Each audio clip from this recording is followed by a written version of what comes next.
Famous story channel में आपका स्वागत है।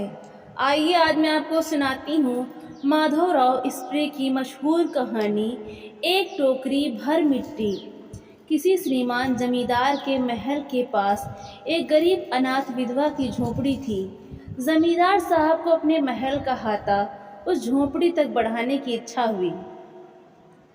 विधवा से बहुतेरा कहा कि अपनी झोपड़ी हटा ले, पर वह तो कई जमाने से वहीं बसी थी। उसका प्रिय पति और इकलौता पुत्र भी उसी झोपड़ी में मर गया था। पतोहू भी एक 5 बरस की कन्या को छोड़कर चल बसी थी। अब यही उसकी पोती इस वृद्धा काल में एकमात्र आधार थी। जब कभी उसे अपनी पूर्व स्थिति की याद आ जाती तो मारे दुख के फूट फूट कर रोने लगती।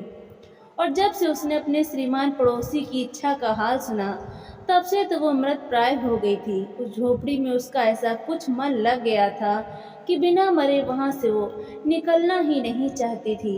श्रीमान के सब प्रयत्न निष्फल हुए। तब वे अपने जमींदार चाल चलने लगे। बाल की खाल निकालने वाले वकीलों की थैली गरम कर उन्होंने अदालत से उस झोपड़ी पर अपना कब्जा कर लिया और विधवा को वहां से निकाल दिया। बेचारी अनाथ तो थी ही, पर पड़ोस में कहीं जाकर रहने लगी। एक दिन श्रीमान उस झोपड़ी के आसपास टहल रहे थे और लोगों को काम बतला रहे थे कि इतने में वो विधवा हाथ में एक टोकरी लेकर वहां पहुंची। श्रीमान ने उसको देखते ही अपने नौकरों से कहा कि उसे यहाँ से हटा दो, और वह गिड़गिड़ा कर बोली कि महाराज, अब तो झोपड़ी तुम्हारी ही हो गई है, मैं उसे लेने नहीं आई हूँ। महाराज क्षमा करें, तो एक विनती है। जमींदार साहब के सिर हिलाने पर उसने कहा कि जब से यह झोपड़ी छूटी है तब से पोती ने खाना पीना छोड़ दिया है। मैंने बहुत कुछ समझाया पर एक नहीं मानती। कहा करती है कि अपने घर चल, वहीं रोटी खाऊंगी। अब मैंने सोचा है कि इस झोपड़ी में से एक टोकरी भर मिट्टी लेकर उसी का चूल्हा बनाकर रोटी पकाऊंगी। इसे भरोसा है कि वो रोटी खाने लगेगी। महाराज, कृपा करके आज्ञा दे दीजिए तो इस टोकरी में मिट्टी ले जाऊं।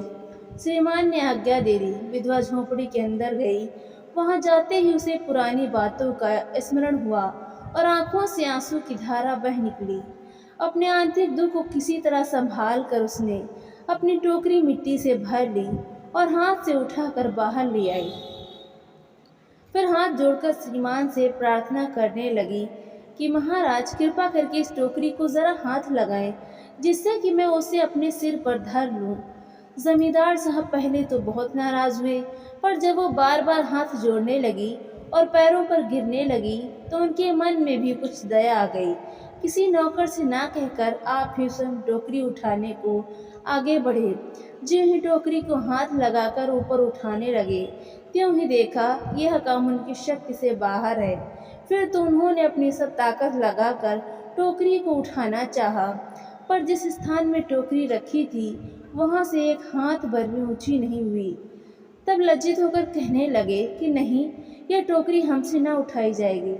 यह सुनकर विधवा ने कहा, महाराज, नाराज न हो, आपसे तो एक टोकरी भर मिट्टी उठाई नहीं जाती, और इस झोपड़ी में तो हजारों टोकरियां मिट्टी पड़ी हैं। उसका भार आप जन्म भर क्यों कर उठा सकेंगे? आप इस बात का विचार कीजिए। जमींदार साहब धनमत से गर्वित हो अपना कर्तव्य भूल गए थे, पर विधवा के उपरोक्त वचन सुनते ही उनकी आंखें खुल गईं। कृतकर्म का पश्चाताप कर उन्होंने विधवा से क्षमा मांगी और उसकी झोपड़ी वापस दे दी। तो दोस्तों, आपको ये कहानी कैसी लगी? लाइक करें, शेयर करें और कमेंट करके हमें ज़रूर बताएं। और इसी तरह की कहानियाँ सुनने के लिए हमारे चैनल को सब्सक्राइब करना बिल्कुल भी ना भूलें। तो मिलते हैं अगली नई कहानी के साथ। बहुत बहुत धन्यवाद।